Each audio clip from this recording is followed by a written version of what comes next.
ہے اگر سر کے اوپر کپڑا نہ ہو تو وضو ہو جاتا ہے؟ ہو جاتا ہے. ہمارے یہاں تو یہ تصور ہے نا کہ سر سے دوپٹہ اترا تو وضو ٹوٹ جائے گا، یا یہ ہے کہ اگر کپڑے چینج کیے تو وضو ٹوٹ جائے گا.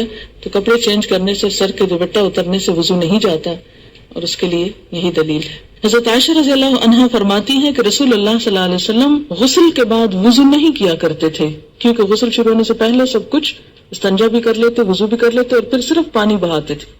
اسے ابو داؤد، ترمذی، ابن ماجہ، نسائی اور حاکم نے روایت کیا. اس سے کیا پتہ چلتا ہے کہ انسان اس کے بعد اگر نماز پڑھنا چاہے تو نماز بھی پڑھ سکتا ہے. اگر مہندی لگی ہو تو کیا وضو ہو جائے گا؟ جی بالکل ہو جائے گا، کیونکہ مہندی رکاوٹ نہیں بنتی پانی میں. ہاں اگر ایسی کوئی چیز آپ نے لگائی ہے کہ وہ چھلکا بن گیا اور اس کے اوپر سے اتر رہا ہے تو وہ اور بات ہے.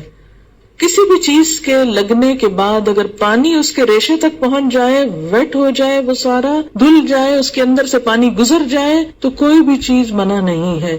ہاں اگر کوئی چیز پانی کے اور اس سکن کے درمیان بیریئر بن جائے، کوٹنگ ایسی ہو کہ پانی سکن کو ٹچ نہ کرے، تو پھر ٹھیک نہیں.